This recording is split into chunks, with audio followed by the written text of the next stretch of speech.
Welcome to Nevada Newsmakers. On the broadcast today, we're joined by Segerblom, Clark County Commissioner for District E, for the whole show on an all-new Nevada Newsmakers. The holidays are upon us, a time of celebration, family gathering, and gratitude. There are gifts to be wrapped, feasts prepared, love shared, and memories made. Life is precious, so let us cherish each other and all that we have. We're the Retail Association of Nevada. We thank you for letting us enrich your lives, and thank you for your support throughout the year. Happy holidays. RANNV.org. Hello, is this D&D Roofing? Yes, it is. How may I help you? You did such a great job on my roof. May I speak to the owner? I am an owner. Oh, can I speak to your supervisor? Sure. How may I help you? I love your work. May I speak to the owner? I am an owner. We're all owners. Well, that's why at D&D we work so hard to keep your home safe and sound. Oh, no wonder. D&D Roofing and Sheet Metal. Local, employee-owned, here for you. Take a look at Pro Group Management and see how your workers' comp requirements can be met head-on. By taking a proactive approach, Pro Group can assure that your company is meeting or exceeding state and federal standards. As you move forward in your industry, Pro Group moves with you, simplifying regulatory tasks, clearing the way so you can get the job done and look to your future success. Pro Group Management, workers' comp that works for you. Early in the morning or throughout the night, professional truck drivers are on the job, serving you, safely moving freight that's crucial to our economy. From the oldest industries to our newest innovators, from the exotic to the everyday. Trucks are everywhere, moving everything. Never afraid to embrace a future that makes Nevada and our nation stronger. Trucking moves America forward. Nevada Newsmakers tapings in Las Vegas are brought to you by the Las Vegas Metro Chamber of Commerce. This is Nevada Newsmakers with host Sam Shad, a no-holds-barred political forum. Now, from the Nevada Newsmakers broadcast headquarters, here is Sam Shad. And back on Nevada Newsmakers here from the Las Vegas Metro Chamber. We're always pleased to welcome back to the program Segerblom. He is Clark County Commissioner for District E. Pleasure to have you back, sir. Pleasure to be back. All right, so you are for Bernie. Yes. I was a Bernie supporter last time. This time I didn't endorse him right out the gate. I looked around, but truthfully, he believes everything I believe. And so you could say, well, we need a woman or we need whatever, but he's just so great. I love the guy. Is age immaterial? I think not to me. Maybe to somebody else. And obviously he's older, but if you see him, he's as sharp as can be. The heart attack he had here in Las Vegas actually improved his health. So, and it's not like we're back in the Cold War where whoever has the finger on the button is, we have to make sure they're going to be around. I mean, after Trump, I think anybody at any age is qualified to be president. Medicare for all. I was talking to Senator Reid yesterday as we were taping an interview with him. He said it's too expensive. We need to fix Obamacare. They say that, but the reality is it's going to be this. The government may be substituting itself for employers or unions, but at the end of the day, it's the same bill. So it's not going to be any more money for medicine or for medical care than it is right now. And if Canada can do it, if European countries can do it, we have to do it. Unless you have your arms around the whole thing, there's never going to be a way to make it more efficient, squeeze out the excesses, make sure that the pharmacy pays what they're supposed to pay, the hospitals don't charge more than they're supposed to charge. So, I mean, it may take a while, but I think that has to be the goal. Do you think that you can do it in one bite, or is it something that has to be done over a period of time? Well, I think Bernie's proposal is go from 65 to 60, and then 60 to 55. So nothing's going to happen overnight. But the reality is, I'm on Medicare. I don't know about you, but yes, it is so fantastic. It's just unbelievable. But you paid into it for your whole career. Right, and I don't see why we can't do that again. But the fact is, why shouldn't other people have it as a right than have to wait till you're 65? I mean, the fact is, a lot of people get to be 55 or 60, and and need it. They can't go from a job. They retire early and they don't have any health insurance. Anyway, at the end of the day, if Canada can do it, we can do it. Let's face it. And I come from the British system, and the British system works as well as a government system can, because all systems are going to be stressed. Because you're never going to have all the money in the world to be able to pay for it. Absolutely, and maybe the current system provides something faster, a day faster, or some exotic something more than the Medicare would do. But the fact is, for the vast majority of people, it's far superior. And I just view it as if you're all in the same system, then you can start to squeeze it and make it work. If there's always people popping out over here or there, you're never going to get to the end of the day. And why do we pay twice as much as any other civilized country, and our life expectancy is less than any other country? Something's missing. Do you have any concerns about the jobs that are going to be displaced in the private sector? I'm sure insurance company jobs will be, and that's something we can provide. Like anything else, we can say if you lose your job, we can job train you or whatever. But we can't keep people. We can't prevent Medicare for all because it's going to put insurance companies out of business. That's not a realistic explanation for why to keep it. It's not a jobs program. It's a health program, and health care is a fundamental right. And Medicare for all, at the end of the day, is the way to get there. Now, how we get there, we can debate that, but we got to get there. Let's talk about growth, because obviously, as you're seeing here, but we're seeing it all across the state. And Reno is for the first time seeing it. Well, yeah. Well, it's not the first time. I mean, if you go back to 1978 when I first arrived in Reno, the MGM was a giant spurt for Northern Nevada. But this is 1,000 times bigger for Northern Nevada. But let's talk about Southern Nevada, because you're seeing a gigantic spurt here, the construction of the Raiders Stadium, Genting's Resorts World. The Drew will eventually be coming online here. And I was just over at the Stratosphere and over at the Sahara, and those properties have been beautifully refurbished. I was very impressed with what they've done there as well. You're short of construction workers, things are going so well. So what do you think about the growth at this point in time, and how Southern Nevada is going to handle it? Well, from what I can tell, it's not like it was back in the late 2007, 2008 period where it was out of control and too many houses. And so we're definitely on fire, but we're not crazy.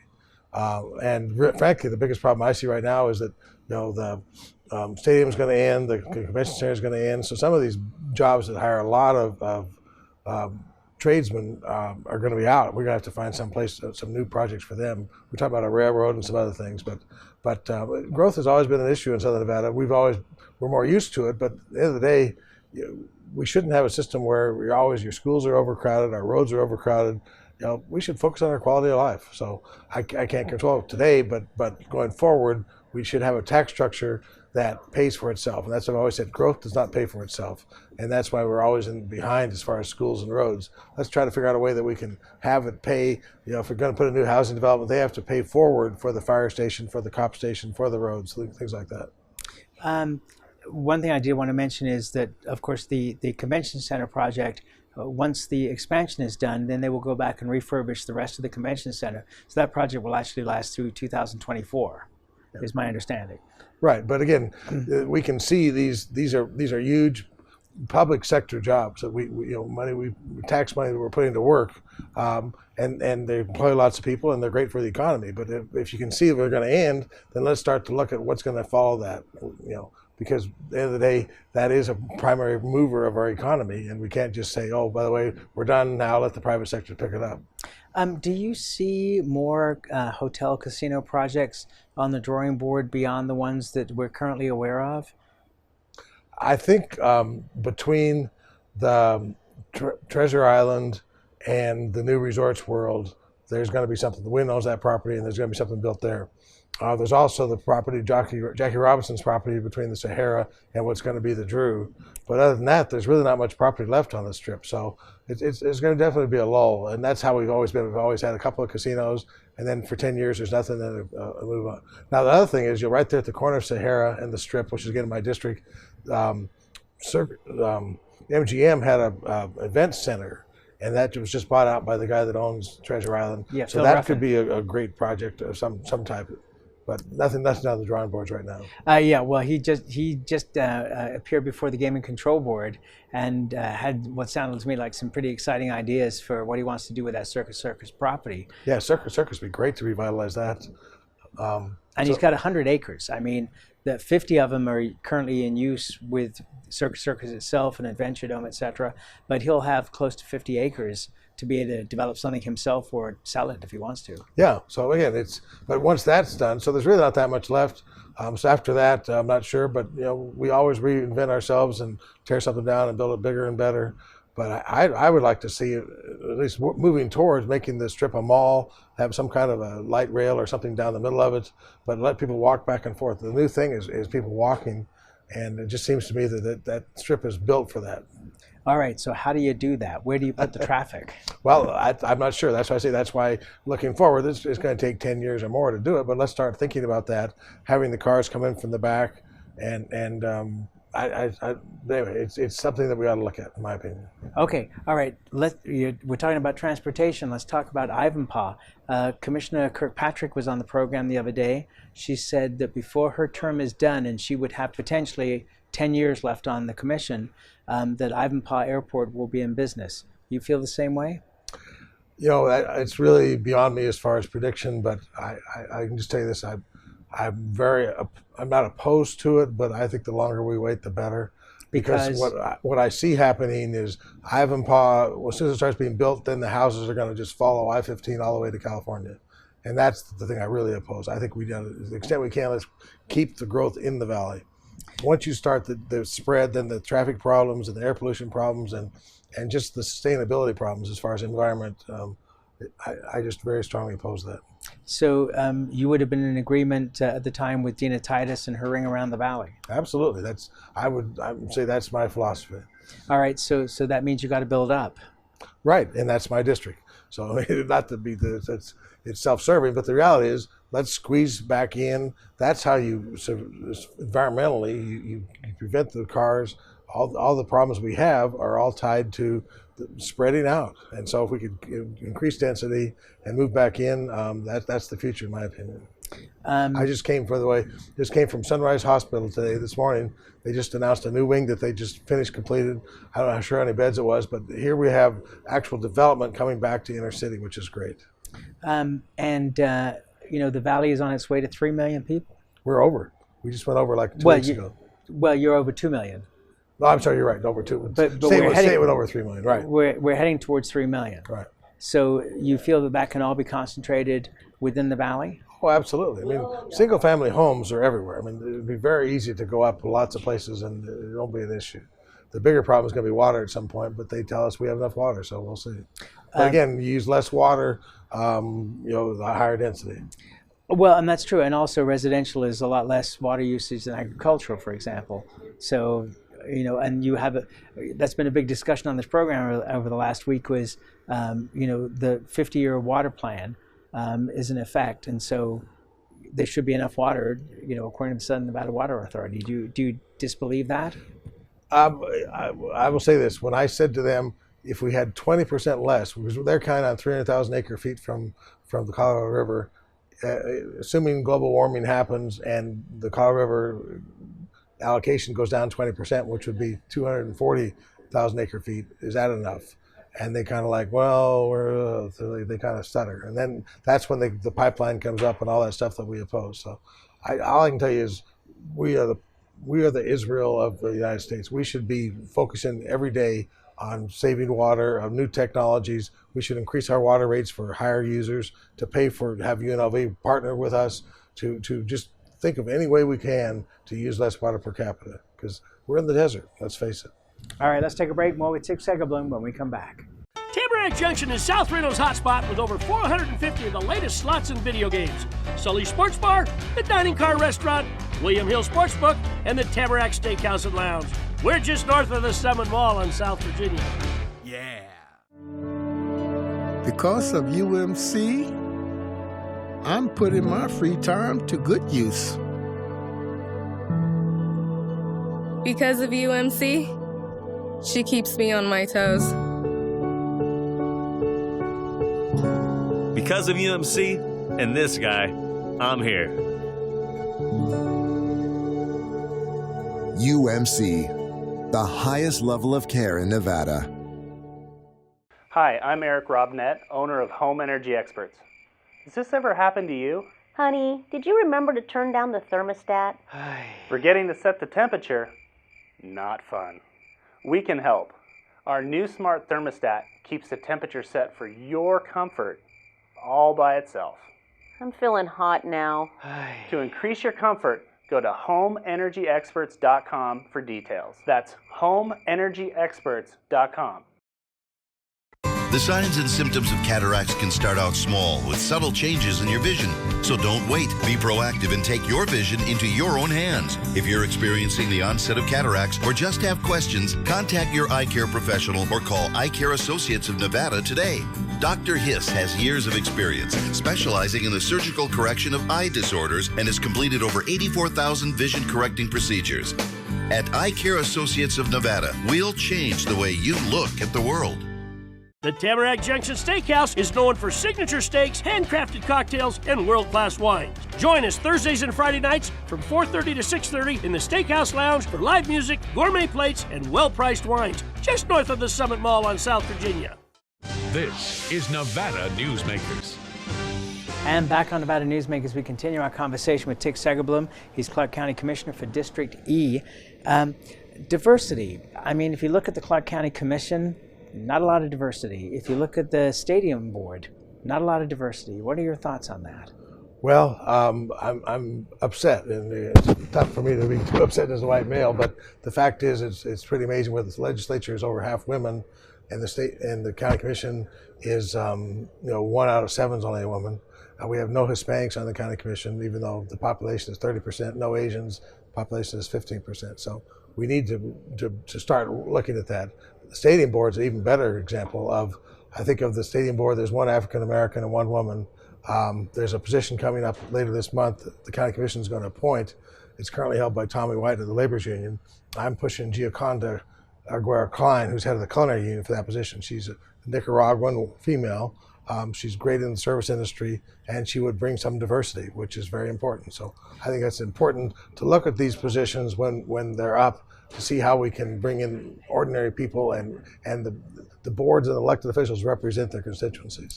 All right, so that brings up an interesting topic, which is, for years we've seen the Hispanic population grow, both legal and out of status, but the legal is huge. It is not a small proportion. Why do you think that the voting power of that community has not been stronger than it has been? Well, it's getting stronger every day. I mean, if you go out there and talk to these groups that are out there registering, a lot of them tied to the presidential campaigns or presidential election, it's happening. But the truth is, it's a much younger population. As you know, the older you get, the more likely you are to vote. So that's probably the primary reason. But it just takes, it's evolving, but it also takes encouragement. So that's why we need to go out there and encourage. If you look at the legislature, there are a lot of Hispanic legislators. But if you go higher up, like I said, we don't have that either statewide. But we do have, Catherine Cortez Masto, U.S. Senator, which is first Latina in the history of the United States. And you also had Brian Sandoval. Right.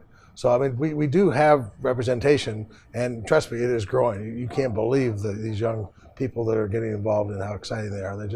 They are so energetic and committed and really want to make the world better. So it's very exciting. Okay, so aside from that comment, do you have concerns that the number of people that say that they're not a Republican or a Democrat anymore, they're going to be independent because they have no faith in the two parties? Well, I mean, I can see why they say that, and we need to do better to explain why the parties. But as long as they register to vote, then that's our job to reach out and say, vote Democratic. And eventually we can start to explain, if you don't register with the party, you can't participate in the primary system, which in a lot of these districts, the primary is the election. So if you're in my district, for example, if you're an independent and don't vote in the primary, you're not going to pick whoever we're going to win the general election. So, but that's an education process that we have to get to and first get them registered. And that's going to change dramatically this year because registration is easier and going to be able to register on election day, which we've never had that. Does it concern you that broadcast media does so little to cover politics, and especially on the city council and commission levels? It does, although we're getting better at that. But Yes, it does. That's where the action is, where the rubber meets the road, and a lot of the bigger issues, covering them in depth, is just difficult as opposed to the car accident or whatever. But that's kind of the nature of television news and Fox News. And the other thing that upsets me is the fact that the press seems to feel like they have to always cover both sides as though they're equal. So if you say this and somebody else says something else and it's a lie, they feel like they have to cover it even though they know it's not true. That's an interesting point. I mean, it's hard to make an argument in not giving both sides of a perspective on an issue. I agree. And I understand what you're saying, that if one side, but isn't that the media's obligation, is to not ignore the lie, but to portray that because people are aware of it and then point out its inaccuracies. Well, maybe, but I'm just saying to weigh them equally. People. That's why people don't watch the news or listen to it or believe anything, because it's like, well, who do you believe when we all know that climate change is happening? It's real. It's not like something we have to debate or listen to the other side. I mean, we can debate how we take care of it, but that's a different issue. All right, let's take a break. More with Segerblom when we come back. Dimitri Prine here for Design Outdoor. At Design Outdoor, we specialize in all hardscapes, pavers, and walls you'll need for everything, from wonderful small yards to full-blown outdoor living. And we only refer the best contractors to make your vision a reality. Our store and backyard are located at 11600 South Virginia, just north of DeMonte Ranch Parkway. Visit designoutdoor.com or call us at 851-9499. I'm men's rights attorney Marilyn York, and because I represent men in all family law matters, women often call me gender traitor, woman hater, and even disgusting. So why represent men and target myself with these offensive monikers? It's simple. Children with fathers in their lives are 6 times less likely to drop out of school, 15 times less likely to go to prison, and 5 times less likely to commit suicide. So ladies, you can hate me, but please love your children more than you hate their fathers. Hi, I'm Dave Newman. Remember me? I used to be the house detective, and now I'm a realtor, full-time at RE/MAX Realty Affiliates. And a lot of people ask me, how's the market? You know what? It's fantastic. If you're even kicking around the idea of buying or selling, give me a call. Let's talk about it. Call me at RE/MAX Realty Affiliates and just ask for the guy who used to be the house detective, Dave Newman. The signs and symptoms of cataracts can start out small with subtle changes in your vision. So don't wait. Be proactive and take your vision into your own hands. If you're experiencing the onset of cataracts or just have questions, contact your eye care professional or call Eye Care Associates of Nevada today. Dr. Hiss has years of experience specializing in the surgical correction of eye disorders and has completed over 84,000 vision correcting procedures. At Eye Care Associates of Nevada, we'll change the way you look at the world. This is Nevada Newsmakers. And back on Nevada Newsmakers, we continue our conversation with Segerblom. He's the Clark County Commissioner from District E. It wouldn't be an appearance without mentioning marijuana at some point. Are you okay with the fact that we've delayed the pot lounges until this commission makes its report? Well, the reality is I'm not, but not much I can do about it. But I do think that hopefully the next legislative session will allow us to go forward, because it is so desperately needed. We're crying out for it. You can't sell a product and tell people, by the way, there's no place you can use it unless you own the home. Now, we have a Native American casino that has actually got a lounge on there. What are the studies, if any, that are being done as watching this in action? Well, I haven't actually seen anything, but to my knowledge, there's been no incidents there. There's been no police staying outside waiting to arrest people as they come out. It's been very. They have been, or they have not? They have not. Okay. So and just like when the marijuana dispensaries opened, everybody said, "Oh, the sky's going to fall." Life goes on. There's been no difference. But they've shown. I think the other thing is that there really is a market for it, and that's just strictly go into the dispensary and there's a set off side for the lounge where you can go in there and you can buy and smoke right there. Well, I think that the police, in the discussions I've had with police officers and those connected with it, have said the law changed. It's no longer illegal. We're moving on. There's other things to take care of. So I think that they've taken a very smart position on that. And I think that we just weren't aware, and maybe it's me that wasn't aware, and I'm the naive one, of how many people were still smoking pot into their later life that I was not aware of. I'm not around people that smoke marijuana on any kind of regular basis, with maybe one or two exceptions. But I'm the outlier. You are. But truthfully, I've been shocked to see how many people have come forward and say, oh, thank you for what you did. I've been doing it, and now I can do it openly, or I can buy stuff. Or I mean, it is so widespread and so accepted. And again, I'll just say this. When you compare the evil of marijuana, and no one wants to encourage drug use, to alcohol, there's just no comparison.